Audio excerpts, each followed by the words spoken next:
की शुरुआत में हमें कॉबलर यानी मोची दिखाया जाता है, जो एक के बाद एक जूता ठीक किए जा रहा था। काम करने में वो काफी तेज था, उसे इस चीज की काफी महारत थी। और ये मोची और कोई नहीं बल्कि हमारी कहानी का मेन कैरेक्टर मैक्स है। जूते ठीक करने के बाद जब वो अपनी दुकान से बाहर आया तो उसकी साथ वाली दुकान जो नाई की थी, उसका मालिक वहाँ आता है जो काफी बूढ़ा था। वो मैक्स को कहता है कि बेटा तुम्हारी काफी उम्र हो गई है, ढूंढ लो कोई लड़की और कर लो शादी। कब तक ऐसी अकेले जिंदगी गुजारोगी? इसमें मैक्स जवाब देता है कि नहीं, मुझे जरूरत नहीं है शादी की, मैं ऐसे ठीक हूँ। जिसके बाद वो दोबारा से दुकान के अंदर जाकर बाकी जूते ठीक करने लग जाता है। जहाँ तभी उसकी दुकान पर एक गुंडा आया जो अपनी जूती पॉलिश करवाने आया था। मैक्स जब उसकी जूती पॉलिश कर रहा था तो वो गुंडे की घड़ी को गौर से देखने लगता है, क्योंकि वो उसे बहुत अच्छी और कीमती लग रही थी। ये चीज गुंडे ने नोटिस कर ली थी और वो मैक्स से पूछता है, अरे भाई इतने गौर से क्या देख रहे हो? ये मेरे पास एक घड़ी नहीं है, बल्कि इसके जैसी ढेर सारी घड़ियाँ मैंने जमा की हुई है, जो सारी बहुत कीमती है। वो इतने कीमती है कि मैं उनसे जो चाहे वो खरीद सकता हूँ, यहाँ तक कि तुम्हारी 7 नस्लों को भी। अपने जूते पॉलिश करवाने के बाद वो मैक्स को एक जोड़ी जूतों भी देता है, ये कहते हुए कि ये फट गए हैं, इन्हें सिलाई कर दो, मुझे शाम तक चाहिए क्योंकि मैंने इन्हें पहनकर एक पार्टी में जाना है। अब जब मैक्स उसके जूते ठीक कर रहा था तो अचानक उसकी मशीन में चिंगारियां उठने लगी, जिससे मशीन में खराबी हो गई और वो बंद हो गई। इस वजह से मैक्स मैकेनिक को कॉल करता है और उसे कहता है कि मुझे अपनी मशीन अर्जेंट ठीक करवानी है। इस पर मैकेनिक ये कहकर मना कर देता है कि भाई देखो, 2-3 दिन तक मैं बहुत मसरूफ हूँ, तो इतनी जल्दी तुम्हारी मशीन ठीक नहीं कर सकता। जो सुनकर मैक्स परेशान हो गया, क्योंकि उसे कैसे भी करके शाम तक गुंडे के जूते ठीक करके देने थे। तभी उसे याद आया कि बेसमेंट में भी हमारी एक काफी पुरानी मशीन पड़ी है, जिसे पहले मेरे डैड इस्तेमाल करते थे, उनसे पहले दादा और फिर उनसे पहले परदादा, यानी वो खानदानी मशीन थी। अब उस मशीन पर जाकर मैक्स गुंडे के जूते आराम आराम से ठीक करने लगता है और वो जूते ठीक करने में कामयाब रहता है। जिसके बाद वो रात भर गुंडे के आने का इंतजार करने लगा, पर जब वो नहीं आया तो मैक्स जूतों का नंबर देखता है जो 10:30 था। वो सोचता है ये तो मेरा ही नंबर है, चलो पहन के देखता हूँ। अब जैसे उसने जूते पहने, हैरत, वो ही गुंडे का रूप ले लेता है। जब उसने शीशे में देखा कि वह गुंडा बन गया, उसे झटका लगा। अब वो जैसे जूते उतारता है दोबारा से अपने रूप में वापिस आ जाता है। फिर वो जाकर दुकान बंद करता है। वापिस आकर उसने दोबारा जैसे जूते पहने, वो फिर से गुंडा बन जाता है। चौंक कर एक जगह पर बैठ गया। उसे कुछ समझ नहीं आ रही थी कि आखिर ये मेरे साथ हो क्या रहा है। वो 10:30 नंबर के और जूते ढूंढता है जो उसे मिलते जाते हैं, लेकिन जब उसने पहने तो उसका रूप नहीं बदला। अब की बार वो हैरान रह गया, ये सोचकर कि ये क्या हुआ, अब मैंने ऐसा क्या कर दिया जो जूते पहने से भी मेरा फेस नहीं बदला। उसने जब जहन पर जोर डाला तो उसे याद आया, ओह हाँ, मैंने गुंडे के जूते अपनी मशीन से नहीं बल्कि इस पुरानी मशीन से सिलाई किए थे, तो शायद उसमें ही कोई जादू है। इसीलिए अब वो किसी और के जूते उसी मशीन से ठीक करता है। टांके लगाकर उसने जैसे जूते पहने, वो अब सच में जूतों के मालिक का भेस ले लेता है। जिसके बाद वो तीसरे जूतों को टांगे लगाकर उन्हें पहन कर देखता है, क्योंकि जब भेस का रूप बदलता था उसे बहुत मजा आ रहा था। ऐसा लग रहा था जैसे किसी छोटे बच्चे के हाथ में कोई अनोखा खिलौना लग गया हो। वो गलती से एक बूढ़े आदमी के जूते पहन लेता है जिसका चेहरा जख्मी चौना था। ये रूप लेकर वो जैसे शीशे में देखता है, डर की वजह से उसकी तो हालत ही खराब हो जाती है। अब ना जाने उसके दिमाग में क्या आता है, वो एक लड़की की हाई हील्स वाला जूता उठा लेता है, उन्हें टांगे लगाकर जब पहनता है तो वो उसी औरत का रूप ले लेता है। जो औरत जवान नहीं थी बल्कि उसकी उम्र थी। अब अपने इस रूप को भी देखकर वो खुश होने लगा था। अब वो एक बूढ़े आदमी का रूप लेकर नाई की दुकान पर जाता है, ये चेक करने के लिए कि वो मुझे पहचानता है या नहीं। पर नाई अंकल तो उसे जरा भी नहीं पहचान पाते, जिससे दिल ही दिल में वो खुश होने लगता है। अब वो भेस बदल कर जाता है एक महंगे होटल, जहाँ से वो बहुत सारा महंगा महंगा खाना ऑर्डर करता है और उन्हें खूब मजे लेकर खाता है। और जब बारी आती है बिल देने की तो वो चुपचाप वॉशरूम में जाता है और अपने जूते पहनकर अपने रूप में आ जाता है और बगैर बिल दिए वहाँ से चला जाता है। अब आगे जब वो सड़क से जा रहा था तो उसकी नजर एक अमीर आदमी पर जाती है, जिसकी गाड़ी उसे पहली ही नजर में बहुत पसंद आ गई थी। इसीलिए वो उस आदमी का पीछे करने लगता है। वो फिर गुंडे का रूप लेकर उसके पास जाता है और उस अमीर आदमी से पूछने लगता है, भाई आपके जूते का नंबर क्या है? अब वो अमीर आदमी जिस गुंडे से डरता था झट से बता देता है, 10:30 है नंबर मेरा। जो सुनकर मैक्स मोची कहता है, परफेक्ट है, जबरदस्त, तो जल्दी से अपने जूते उतार कर मुझे दे दो, वरना ये तुम्हारी जान ले लूंगा। अब वो पहले ही डरा हुआ था, इसलिए फौरन ही अपने जूते उतार कर उसे दे देता है। जूते पहनने के बाद उस आदमी का रूप लेकर उसकी गाड़ी में बैठ जाता है और रात भर उसकी गाड़ी में सैर करता है।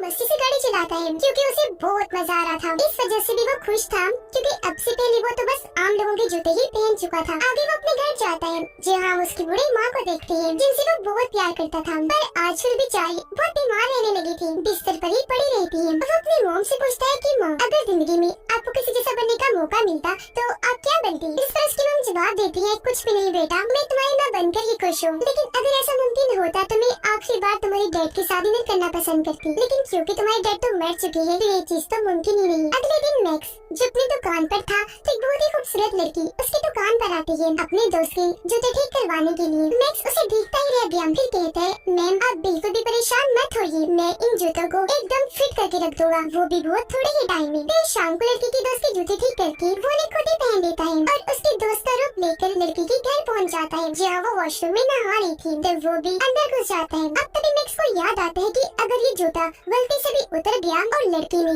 मेरा असली रूप देख लिया तो मेरा ये खेल खत्म तो होगा ही, साथ ही मैं जेल भी चला जाऊंगा। इस वजह से वो काफी डर गया, जल्दी से वहाँ से भागकर अपनी दुकान पर आ जाता है। यहाँ आज वो अपने डैड के जूतों पर टांके लगाकर उन्हें पहन लेता है और बन जाता है बिल्कुल अपने डैड, जिन्हें वो बहुत याद किया करता था और बहुत प्यार भी करता था। फिर अपने बाप का ही रूप लेकर वो घर पहुँचा, जहाँ उसकी मॉम अपने हस्बैंड को दोबारा जिंदा देखकर हैरान और परेशान रह जाती है, पर वो बहुत खुश भी थी। इसके बाद ये दोनों एक साथ डिनर करते हैं, जो उसकी मॉम की ख्वाहिश थी, और बहुत सारी बातें भी। फिर मैक्स अपनी मॉम को उनके कमरे में सुला देता है और अपने डैड के जूते उतारकर वापस अलमारी में रख देता है। अगली सुबह जब अपनी मॉम को जगाने गया तो ये देखकर उसे धक्का लगा कि मेरी मॉम तो गुजर चुकी है, जिससे वो बहुत टूट गया और उनके पास बैठकर रोने लगता है, क्योंकि उसका इस दुनिया में अपनी मॉम के अलावा और कोई नहीं था। वो भी अपनी मॉम का फ्यूनरल करता है, यानी उन्हें दफन वगैरह, जहाँ पर बहुत सारे लोग आए हुए थे। सब मैक्स को इतना दुखी पाकर उसे सहारा देने के लिए आते हैं। इसके कुछ दिन के बाद जो अपनी दुकान पर गया तो वहाँ गुंडा आकर उस पर गुस्सा करने लगता है, कहने लगा,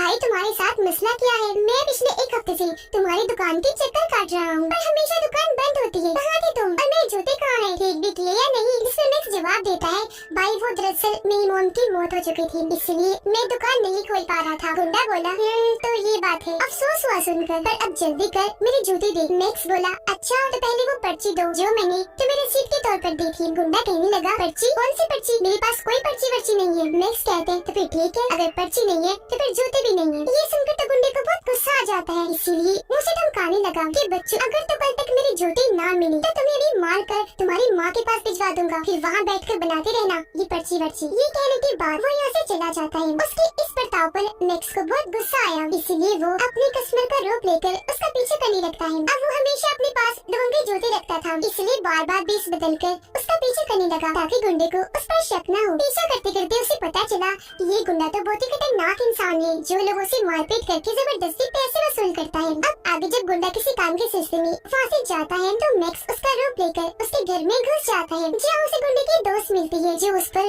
गुंडा समझकर बहुत गुस्सा करने लगी, क्योंकि गुंडे का बर्ताव उसके साथ ठीक नहीं था। तो वो यहाँ से घर छोड़ के चली जाती है। उसके जाने के बाद मैक्स पूरे घर की तलाशी लेता है, जहाँ उसे एक ब्रीफकेस मिला जिसके अंदर बहुत सारी गन्स पड़ी हुई थी, जो देखकर उसकी आंखें खुली की खुली रह जाती है। अब उसे नहीं पता था कि इन गन्स में से एक गन करंट का झटका लगाती है, जिससे इंसान बेहोश हो जाता है। इस चीज से अनजान वो अपने ही हाथ पर गन को टेस्ट करता है, जिससे उसे इतना जोर का झटका लगता है कि वो कई घंटों के लिए वहीं गिरकर बेहोश हो जाता है। काफी घंटों के बाद जब उसे होश आई तो वो जल्दी से गुंडे का रूप लेकर वहाँ से निकलने लगता है, लेकिन उसने जैसे दरवाजा खोला सामने असली वाला गुंडा खड़ा था।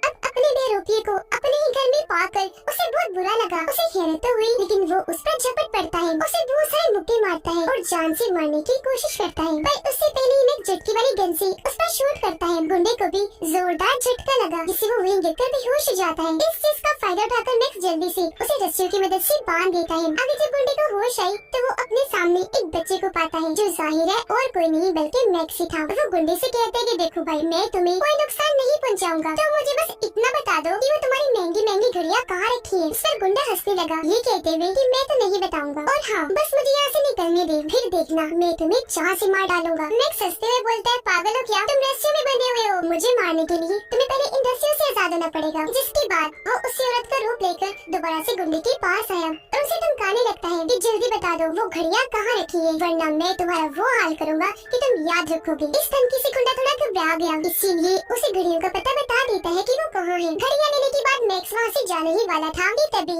वो दरवाजे के सुराग से देखता है कि बाहर भी दो लड़के खड़े हैं जो गुंडे ही लग रहे हैं, इसीलिए वो वापस गुंडे के पास आकर पूछता है, ये दोनों कौन है? इसका गुंडा जवाब देता है कि ये दोनों मेरे ही लड़के हैं, जो मेरे एक ही इशारे पर किसी को भी कहीं भी मार सकते हैं। इस पर गुस्से में मैक्स उसे पूछता है कि बकवास बंद करो, अपनी तारीफें करना बंद करो, बताओ कि ये यहाँ क्या करने आई है? गुंडा जवाब देता है, वो दरअसल हमें किसी को मारने का कॉन्ट्रैक्ट मिला है, तो उसके एडवांस पैसे लेने हमने जाना है। तो ये लोग बस मुझे लेने ही आई है। हैरान होते हुए मैक्स पूछता है, पैसे कितने एडवांस पैसे? गुंडे ने जवाब दिया, $50,000। अब इतने सारे पैसों को सुनकर मैक्स तो खुशी से झूम उठता है। उसकी तो जैसे लॉटरी ही लग गई थी, क्योंकि इतनी बड़ी रकम उसने आज से पहले कभी देखी भी नहीं थी। इसीलिए वो झटकी वाली गन से दोबारा से गुंडे को बेहोश करता है और उसका रोप लेकर उन लोगों के साथ चला जाता है। एडवांस पैसे लेने के लिए वो उसे इस शहर की सबसे अमीर शख्स के घर ले जाते हैं, जहाँ उसकी मुलाकात एक औरत से होती है जिसका नाम ग्रीन बेल्ट था। वो उसे $50,000 देकर कहती है, ये लो एडवांस पेमेंट, बाकी काम होने के बाद अगर कोई गड़बड़ न हुई तो। ये पैसे लेने के बाद वो औरत का रोप लेकर दोबारा से गुंडे के घर जाता है घड़ियां लेने के लिए। पर जब वो घर आया तब तक गुंडा खुद को रस्सियों से छुड़वा लेता है। अब इसने जैसे दरवाजा खोला वो इस पर गन तान के खड़ा हो जाता है, फिर इस पर झपट कर जमीन पर गिराकर मारने की कोशिश करने लगता है। इस दौरान मैक्स खुद को बचाने के लिए बार बार अपने पैर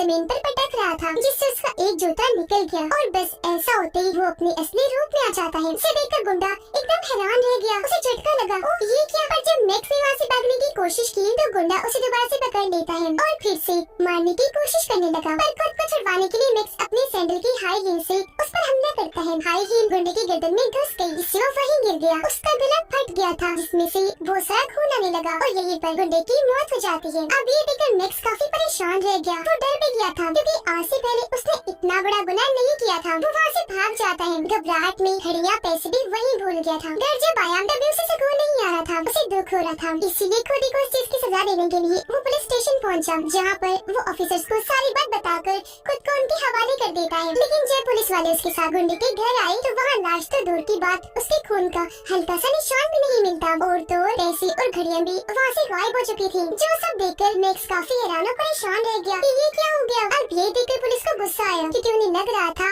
कि मैक्स पागल है और इसने हमें भी पागल बनाने की कोशिश की। इसलिए वो मैक्स को कहते हैं, या तो तुम किसी मेंटल हॉस्पिटल में जाकर दिमाग के डॉक्टर को चेक करवाओ या खुद ही पागल खाने दाखिल हो जाओ। जो कहकर वो यहाँ से चले जाते हैं। अब जब मैक्स अपनी दुकान पर वापस आया तो वहाँ उसे पैसों और घड़ियों से भरा हुआ बैग भी मिल जाता है और साथ ही उस औरत की हाई हील्स भी, जिन्हें देखकर वो काफी हैरान रह गया। सोच में पड़ जाता है अब ये काम किसने किया होगा। जिसके बाद वो बैग को उठाकर कहीं जाने ही लगा था, तभी साथ वाली दुकान की नाई आकर उसे कहने लगती है, मैक्स बेटे ये तुम क्या कर रहे हो? जैसे तुम्हारी मॉम गुजरी तुम ठीक से दुकान ही नहीं खोल रही, कभी आते हो कभी नहीं आते, ये क्या चल रहा है सब? इसमें मैक्स जवाब देता है, अंकल अभी मैं एक काम से जा रहा हूँ, किसी के पैसे लौटाने हैं, तो इस टॉपिक पर आकर आपसे बात करता हूँ। इस पर नाई उसे कहने लगा कि बेटा जो पैसे तुम्हारे पास है इन्हें तुम अपने ऊपर खर्च करो, इतना भला बनने की जरूरत नहीं है। अब मैक्स को उसकी बात की समझ नहीं आई कि आखिर वो कहना क्या चाह रही है, और क्योंकि वो भला इंसान था तो किसी के पैसे भी नहीं रख सकता था, इसीलिए नाई की बात सुने बगैर ही वो पैसे लौटाने चला जाता है। वो औरत का ही रूप लेकर ग्रीन बेल्ट के पास पहुंचा और उसे कहने लगा कि वो गुंडा आपका काम नहीं कर सकता, उसकी तरफ से मैं आया हूँ, तो लीजिए अपने पैसे वापस। ये सुनकर ग्रीन बेल्ट कहती है कि मेरे लिए ये पैसे कोई मायने नहीं रखते, मुझे तो बस अपना काम चाहिए। जो कहने के बाद वो अपने आदमी को घेरकर मैक्स पर हमला करवा देती है। उन्होंने मैक्स को मारकर बेहोश कर दिया और ये उसे अगवा कर लेती है। फिर जब दो लोग उसे अगवा करके ले जा रहे थे तो वो जूते बदलकर उस बुरे आदमी के जूते पहन लेता है, जो डरावना सा था, जिसके चेहरे पर निशान थे। उसका रूप लेकर ये दोनों को डरा देता है और क्योंकि चेहरा सच में बहुत अजीब था तो वो दोनों लोग डर जाते हैं। उनके गाड़ी से ध्यान हट गया, जिससे एक्सीडेंट हो जाता है। इसमें वो दो लोग तो जख्मी हो गए थे, पर मैक्स बड़े ही अंदाज से गाड़ी से उतरता है और वहाँ से चला जाता है। अगली सुबह अपनी दुकान पर बैठकर वो जब कोल्ड ड्रिंक पी रहा था तो वो गलती से वहाँ गिर जाती है। जब उसका ध्यान इस तरफ गया तो उसके हाथ एक कागज लगता है, जो एक पोस्टर था, जो उसे एक लड़की ने दिया था, जो एक जगह पर वर्कर थी और वो एक बुरे आदमी को बचाना चाहती थी, क्योंकि कुछ लोग जबरदस्ती उस बुरे आदमी से उसका घर खाली करवाना चाहते थे। पोस्टर को देखकर मैक्स को याद आया कि यही वो बुरा आदमी है जिसे ग्रीन बेल्ट गुंडे के हाथ मरवाना चाहती थी। इसीलिए मैक्स अगले ही दिन उस वर्कर लड़की से मिलता है और उसे इस सब के बारे में बता देता है। तो ये दोनों जल्दी से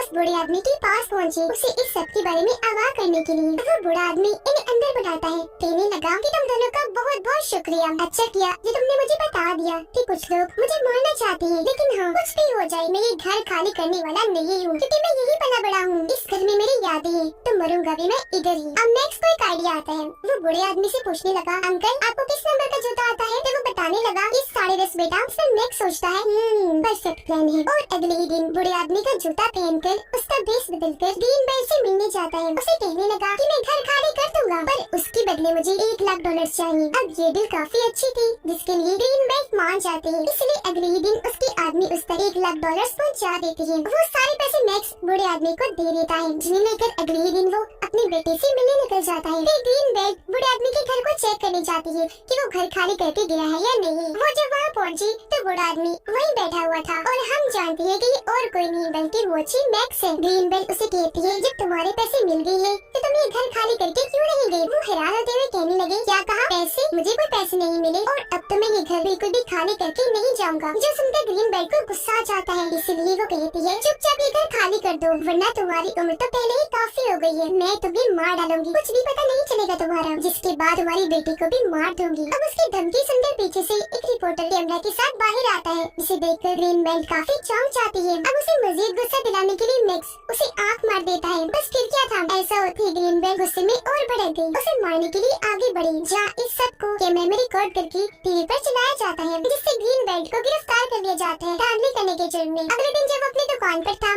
तो वर्कर लड़की उसके पास आती है, कहने लगी कि शुक्रिया मेरी मदद करने के लिए, और चलो शाम को खाने पर चलते हैं। अब मैक्स क्योंकि उसे पसंद करता था, इसलिए वो मान जाता है।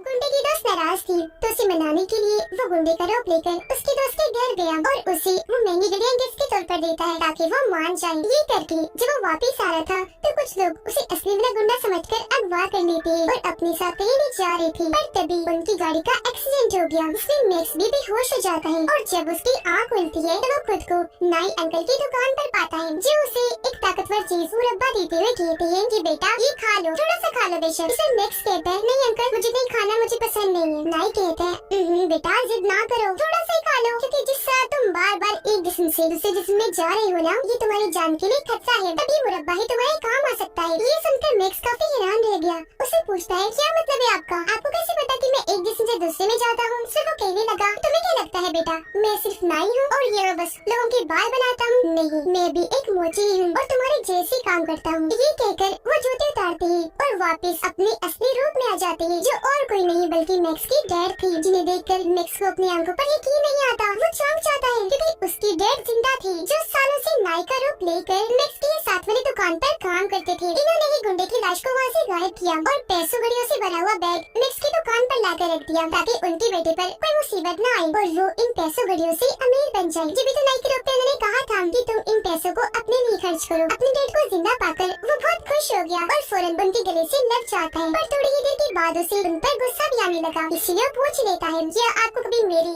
या मॉम की याद नहीं आई? जिस तरह कहती है कि आती थी, हर पल आती थी, पर मैं तुमसे तो मिल लेता था, तुम्हारी मॉम से नहीं मिल सकता था, क्योंकि मैंने जो बुरे काम किए उस वजह से कुछ लोग मेरे पीछे पड़े हुए थे। अब मैक्स उनसे पूछता है, अच्छा डैड बताइए, वो जादुई मशीन हमारे पास कहाँ से आई? फिर वो जवाब देती है कि वो एक महान आदमी ने तुम्हारे परदादा को दी थी, जो फरिश्ता बनकर हमारी जिंदगी में आया। तुम्हारे परदादा ने उसकी जान बचाई थी, तो उसने उन्हें ये मशीन दी, जिसने हमारी जिंदगी ही बदल के रख दी। ये बताने के बाद वो उसे अपने खानदान की विरासत दिखाते हैं। जब वो उसे एक जगह पर लेकर गई तो जहाँ जहाँ नजर जा रही थी वहाँ ही जूते पड़े थे, जो आम जूते तो बिल्कुल भी नहीं थे, क्योंकि ये उसके परदादा से लेकर आज तक जितने बड़े बड़े अमीर मशहूर लोग थे उनकी थी। तो अब आप अंदाजा लगा लें कि ये कितने कीमती जूते थे। अब नेक्स्ट कहते हैं, चलिए डैड घर चलते हैं। इस पर उसकी डैड कहती है, चलो बेटा, लेकिन सामने वाले दरवाजे से नहीं, पिछले से। जो कहकर उसे पीछे के रास्ते से गैराज में लेकर जाते हैं, जहाँ पर काले रंग की बहुत ही महंगी खूबसूरत गाड़ी खड़ी थी, जिसे चलाना हर किसी का सपना था। और इसे चलाने के लिए उसके डैड ने एक बहुत अच्छा ड्राइवर भी रखा हुआ था, जिसके बाद उसके डैड बताते हैं कि बेटा, हमारा इसके अलावा और भी काफी बड़ा बिजनेस है। तुम्हें अभी तक यही पता होगा कि हम सिर्फ जूते सीने का काम करते हैं, पर सिर्फ यही नहीं, हम ड्राई क्लीनिंग का भी काम करते हैं। और हमारे पास जितने भी लोगों के कपड़े आते हैं उन्हें भी हम इस मशीन से टांका लगाकर अपने मकसद के लिए इस्तेमाल करते हैं। तो बेस बदलने वाला चक्कर न सिर्फ जूतों के साथ है बल्कि कपड़ों के साथ भी है, और कपड़े भी अमीर अमीर बड़े लोगों के हैं। तो हम दुनिया में किसी भी इंसान का रूप लेकर वो बन सकते हैं, जो कोई आम बात नहीं, एक बहुत बहादुरी ताकत की बात है। ये बताने के बाद वो अपनी इस गाड़ी में बैठकर यहाँ से घर के लिए निकल जाते हैं। ये जिंदगी उन्हें बहुत खुशियाँ देती है, वो सुकून से अपनी जिंदगी गुजार रहे थे। और इसी के साथ ये फिल्म इधर ही खत्म हो जाती है।